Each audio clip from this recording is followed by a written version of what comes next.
Good evening. Today we are going to discuss about Faraday's experiment. The phenomenon of electromagnetic induction was discussed, and it was found by some experiments done by Faraday and Henry.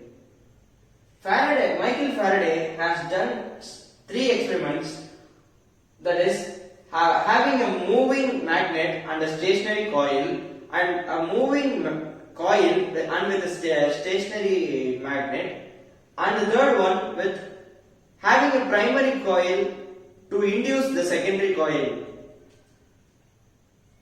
So we'll see about the experiments one by one.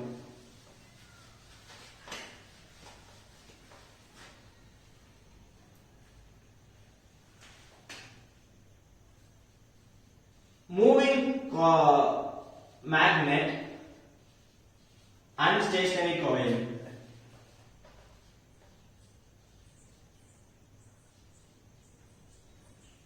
We'll have a stationary coil with a galvanometer attached to it, and a magnet, a bar magnet with its poles, having magnetic field lines. When we in this first experiments, there are 3 things we should know. When the north pole of the magnet goes towards the coil, it deflects. The galvanometer shows a deflection towards right side. This is because of the clock phase rule. And when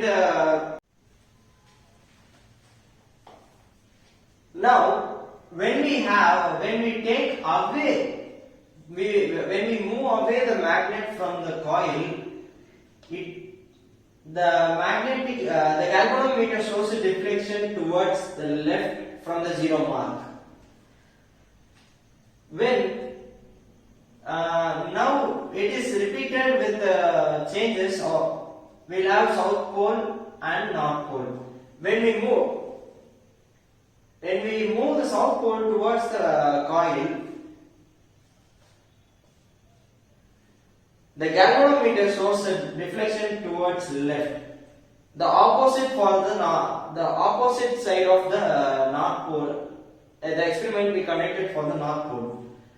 The same way, when it is moved away from the coil, the galvanometer shows a deflection towards right from the 0 mark. When we don't move the coil and when we don't move the magnet, we have a steady current flowing in the coil. The galvanometer doesn't show any deflection. It stands at the needle stands at the 0 mark. Now we will see about moving coil and stationary magnet. When there is a moving coil and a stationary magnet has a magnetic flux. The magnetic flux is nothing but the number of field lines passing through a surface area, a particular surface area. When the coil is moved towards the magnet, it shows a larger deflection, and the current induced is greater. Because when the magnetic flux increases, it induces the EMF and produces an induced current. It makes the electrons flow faster. When the coil is moved away from the magnet, it does not show a large deflection.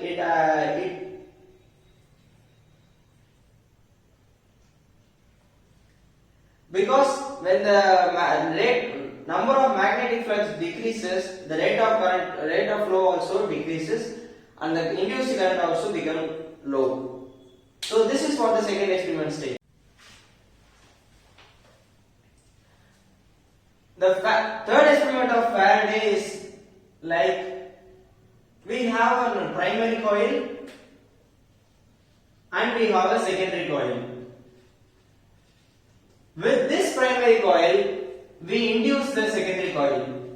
When we increase the current flowing in this primary coil, it increases the electric and magnetic flux, so it reaches the secondary coil, which is not induced. When the magnetic flux increases in the second coil, it starts to induce the current, and it shows a deflection. When the deflection is shown, we can understand that the current is induced by the primary coil in secondary coil. Now we are going to see about basic properties of magnets. The first property of a magnet is attractive property. We can see in our labs, physics labs like that. That is, when a magnet is placed somewhere in the ground, we see a pile of iron fillings and the matters surround the magnet. This is because of the attractive property of the magnet. It attracts all the magnetic substances present in and around the area. So this is all about attractive property. And second property is that it is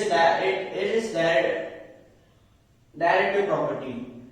When we freely suspend a magnet like this, it always seek the north pole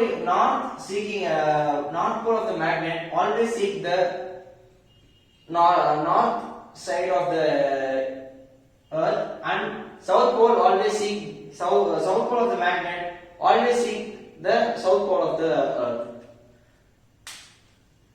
And the basic property we all know that we have all studied in lower classes is that like pole repel, unlike pole attract.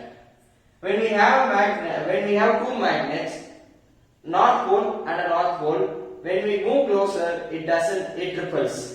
It repels from each other. While when a north pole and the south pole of the other magnet is bring together, it attaches. It attracts each other. This is what this property states. The magnetic pole always exists in pairs. We have a large magnet with north pole and south pole. When we cut this into two,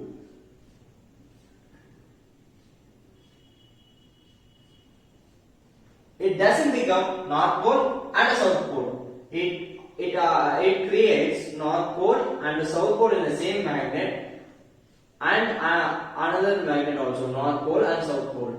When we divide this magnet also, we'll obtain north pole and south pole in each of the pairs, because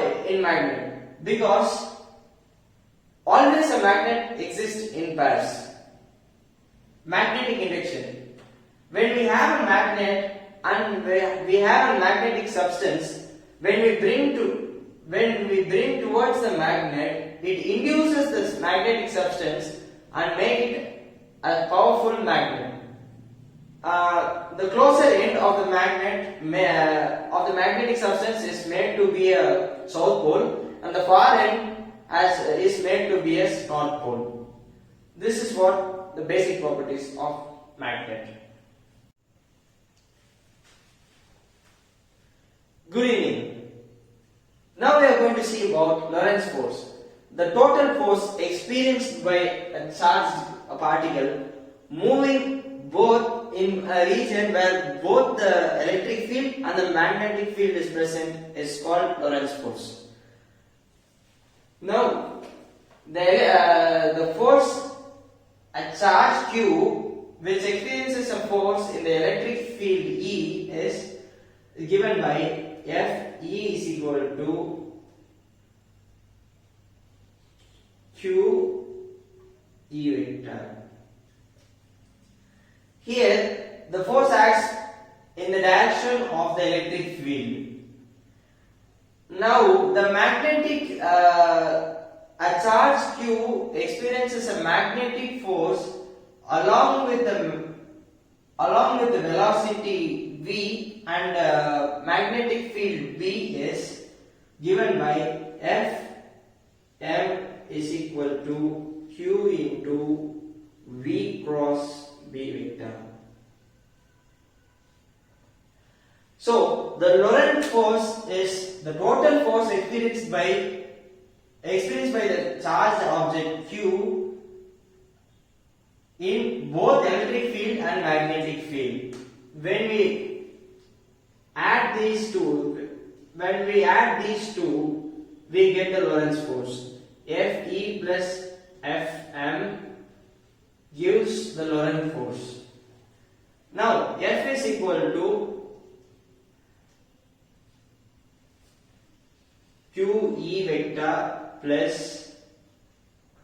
Q into V cross B vector.